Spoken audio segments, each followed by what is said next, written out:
Assalamualaikum warahmatullahi wabarakatuh. Dengan fenomena banyaknya akhir-akhir ini yang bisa kita lihat di media sosial ya, adanya konflik Palestina dengan Israel ini menimbulkan beribu bermacam-macam komen. Ada yang pro Palestina, ada yang pro Israel. Nah, dari kejadian itu yang pro Israel ini menimbulkan sebuah gesit di hati saya. Apa sih yang melatar belakangi mereka membela Israel yang notabene sudah jelas-jelas melakukan pembantaian massal ya.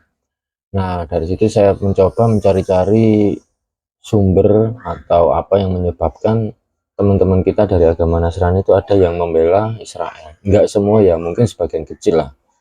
Nah, dari situ saya menemukan suatu apa ini ayat atau apa ya surah lah kalau dalam agama Islam mungkin ya.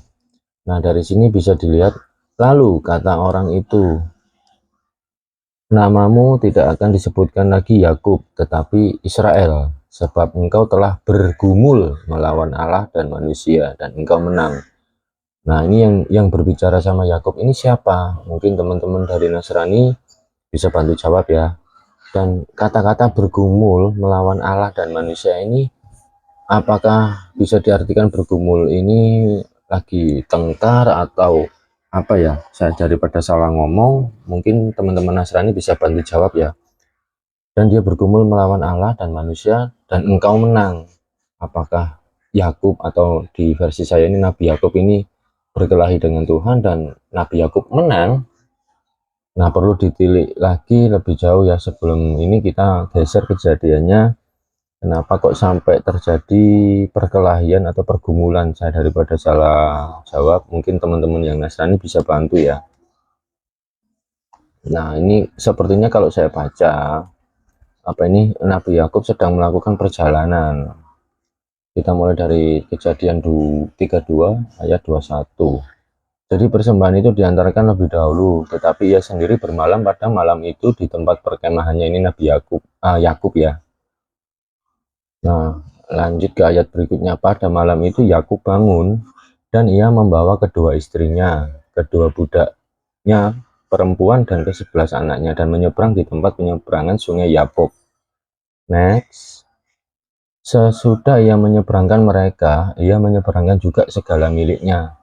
Oh ya, by the way, apa ini yang dibawa ini mungkin versi nggak tahu apa ya, saya nggak berani jawab. Kayaknya tafsirannya atau apa ya. Langsung next. Nah, di ayat ini, lalu tinggallah Yakub seorang diri dan seorang laki-laki bergulat dengan dia sampai fajar menyingsing. Jadi dalam ayat ini mungkin menjelaskan pertikaian dua orang ya, entah Yakub dengan seorang laki-laki ini siapa saya juga nggak tahu.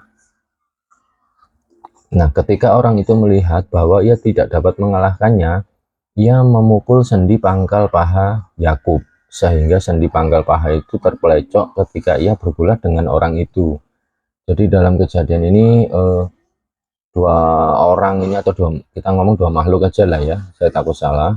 Dua makhluk ini berkelahi sehingga menimbulkan Yakub ini terkena pukul di pangkal pahanya.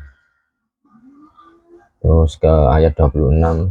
Lalu kata orang itu, biarkanlah aku pergi karena fajar telah menyingsing. Sahut Yakub, aku tidak akan membiarkan engkau pergi jika engkau tidak memberkati aku. Next. Bertanyalah orang itu kepadanya, siapakah namamu? Sahutnya Yakub. Maksudnya dia itu ditanya, kembali. Maksudnya Yakub ini ditanya sama orang itu ya. Siapakah namamu? Sahutnya Yakub. Nah, setelah itu barulah muncul ayat ini. Lalu kata orang itu, namamu tidak akan disebutkan lagi Yakub, tetapi Israel, sebab engkau telah bergumul melawan Allah dan manusia, dan engkau menang. Next. Bertanyalah Yakub, katakanlah juga namamu. Tetapi sahutnya, mengapa engkau menanyakan namaku? Lalu diberkatinyalah Yakub di situ. Next. Yakub menamai tempat itu Peniel, sebab katanya aku telah melihat Allah berhadapan muka, tetapi nyawaku tertolong. So, kalau merujuk dengan ayat 30 ini, berarti Yakub sedang berkelahi dengan Tuhan. Nah, saya takut salah ya. Tolong bagi teman-teman yang beragama Nasrani bisa menjelaskan maksud dari ayat tersebut. Nah, ini ada ayat menarik juga mungkin. Nah, ini alasannya. Saya baca dulu ya. Lalu tampaklah kepadanya matahari terbit ketika ia telah melewati Penil, atau apa ini istilahnya, Penil. Dan Yakub pincang karena pangkal pahanya. Jadi hasil pergulatan atau pertarungan itu, Yakub ini terpincang-pincang di pangkal pahanya. Itulah sebabnya sampai sekarang orang Israel tidak memakan daging yang menutupi sendi pangkal paha, karena dia telah memukul sendi pangkal paha Yakub pada otot pangkal pahanya. Yes, the question is, Yakub ini benar-benar bertikai atau berkelahi dengan Tuhan atau bagaimana? Dan apakah benar Yakub bisa mengalahkan Tuhan? Karena kalau melihat dari artikel atau ayat ini,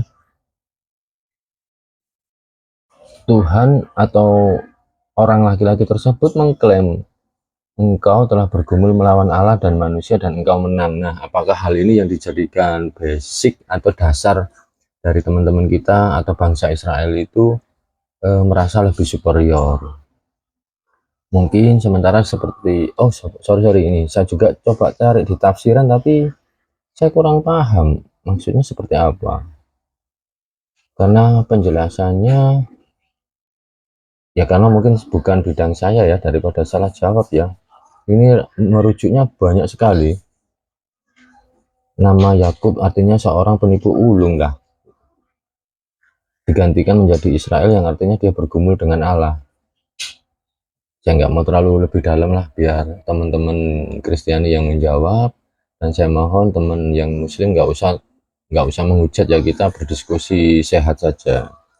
Oke, sekian dari saya. Tolong dibantu di kolom komentar supaya apa ya, sama-sama menjadi pembelajaran lah. Terima kasih. Wassalamualaikum warahmatullahi wabarakatuh.